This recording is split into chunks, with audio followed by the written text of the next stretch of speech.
Hey, thanks so much for joining me live. I'm back with another Ask AnnMarie Rose live Tuesday edition. I'm actually at my office today, not my home office. So I hope you enjoy the change of scenery. And today, what I want to do is help you get clear on some essential components of the brand development process that tons of entrepreneurs tend to really confuse, or certain branding professionals will use one term in replacement of another term. And there's really not a lot of consistent sources out there that marry these terms or make them super understandable. So I want to do that for you today, so that whether you are embarking on your own brand development journey to evolve your brand, elevate your brand, or maybe you're just getting established with your brand, I want you to feel really empowered through that process. So what we're going to do today is just give you a clear, consistent way to think about some essential components of the brand development process. Okay, let's dive in. But really quick, before we do dive in, I wanted to just let you know that I'm back here every single Tuesday, so be sure to hit like and subscribe, but also let me know in the comments if there is a particular topic related to developing your brand online that I can cover in a future video. If you've got a question, if there's something that you've had on your mind or you find confusing, I'd love it to clarify, give you the answers that you need in a future video. So leave a comment below. Now, let's get into the first term or thing we need to clarify, and that is just the term brand. What the heck is a brand? I know you've probably heard before that a brand is more than your logo, your colors, all of that. So assuming you've heard that before, I want to give you a little bit different perspective. So there's tons of different information out there, but I looked up a definition on like Webster, and I believe it said something like common characteristics or identity. There's a lot of different ways that it's defined in even Webster. So what I want to let you know is most important to know about what a brand is it's your promise.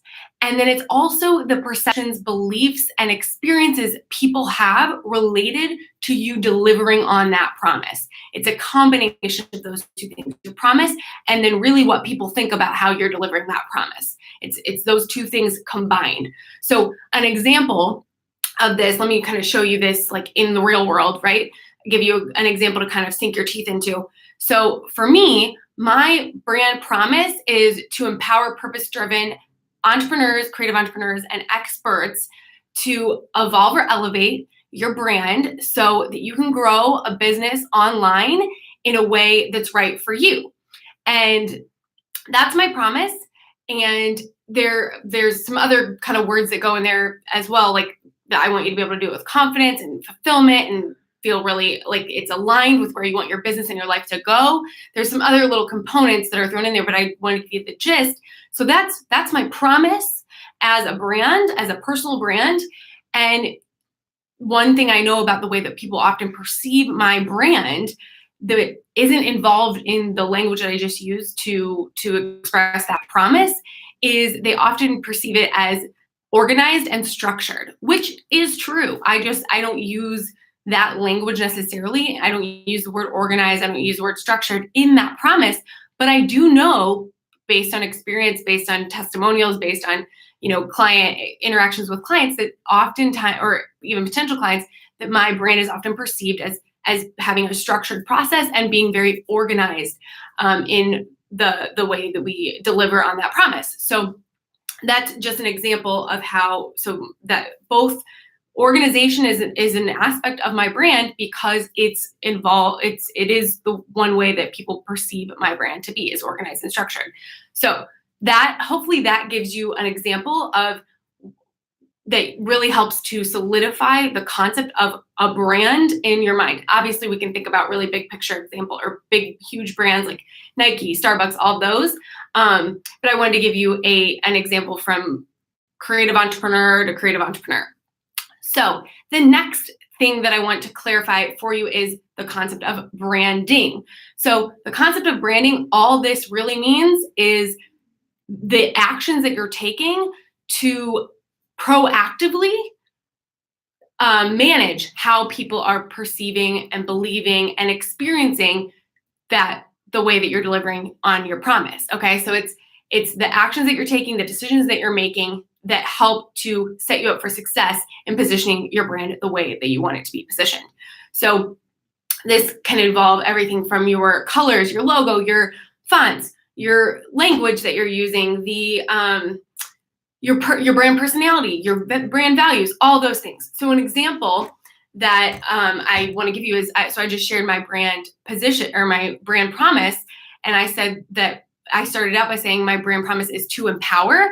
One of my brand values is empowerment. And by including the word empower in my brand promise and then sharing it with you is a branding decision. So I could have used the word help, I could have used the word support, but I used the word empower because it aligns with my brand values. And then I just shared it with you, which was a branding decision, because that's helping to solidify or establish my brand as an empowering brand and help you to perceive my brand as an empowering brand, because I just used that word and I shared it with you. So hopefully that makes sense and gives you an example of what branding and making those branding decisions really looks like. Next thing that I want to clarify is your brand message. So this is something that a ton of people get confused, especially because that's kind of a core focus of how I help my clients, helping them to solidify their brand message and then communicate it effectively through an effective brand strategy, which we'll touch on in a minute. But the thing that a lot of people think is that their brand message is really all about their voice, their voice or the words they're using, or that they need to have some really super specific statement that is their brand message. Your brand message actually includes a lot of different components, but the main thing that you need to know is that it's the general impression or idea that people take away after engaging with your brand. So what do you really want people to know or understand after they engage with any element of your brand, whether it's your website, you as a person, as a representative of your brand, whether it's a social media post that you put out there? What's the general idea or the thing that you want people to understand or know or feel as a result of engaging with your brand? That's a good way to start to narrow down what your brand message is. And it is going to be a more general, broad thing in most instances.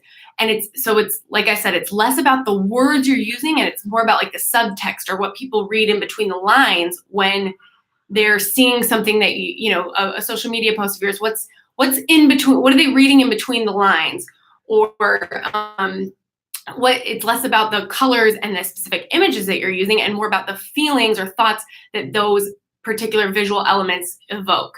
So I hope that makes at least a little more sense than what brand messaging might have made to you previously before you watch this video. So, and then the last one is brand strategy. So brand strategy, just like your brand messaging, is going to involve a lot of components. Actually, brand messaging can be an element involved in your brand strategy, but really it's your plan for communicating your message to achieve a specific positioning objective.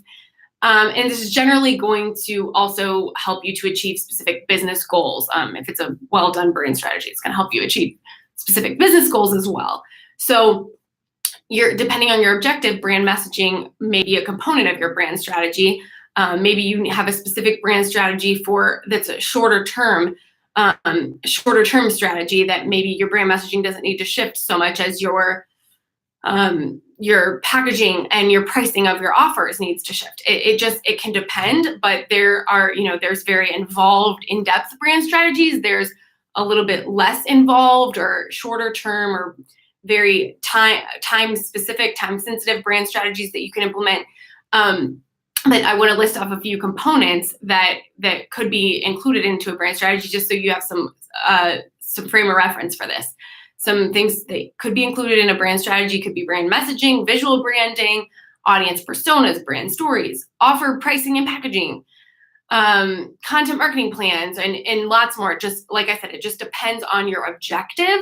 But again, I want to give you an example that you can sort of sink your teeth into here so that it really makes sense and you can wrap your mind around this in the best way possible so that it's not super confusing.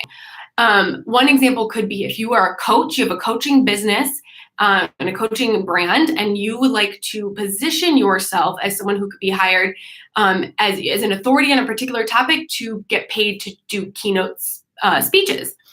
So one thing that you may seek out a brand strategy, and obviously there may be a lot of different components involved in that brand strategy, but one of those components could be a content marketing plan to get you featured on podcasts that would allow you to have discussion on the topics that you intend to get paid to speak about eventually. That's like a super narrow example of one little piece that could be included in that brand strategy. There's likely to be a lot more included in that brand strategy, but that could be a tactic that's included in the brand strategy. And that it would include how to do that, maybe a list of potential podcasts, pitch examples, whatever, that could help you then to position yourself as that coach, now authority on a particular topic, who is an authority. Therefore, you are, in a position to get paid to deliver keynote speeches on that particular topic. So I hope that makes sense as well. So the things that we demystified today or clarified today for you was the topic of or the word brand in general. What does that mean? Branding, what does that mean? Brand messaging and brand strategy. So I hope those things are a little bit more clear. You have some clear-cut examples so that no matter where you are in your own brand development journey, you have a little more clarity and confidence on what it is that you are looking for or working towards, or maybe hiring professionals to help you out with. If this was helpful, I'd love for you to hit like and subscribe, because I'm back here every single Tuesday with brand new videos to help you grow your brand online and achieve success on your own entrepreneurial journey. And if this was helpful for you, I'd love for you to join the conversation with me over on Instagram. The link is below. Let's chat, and I'll see you soon.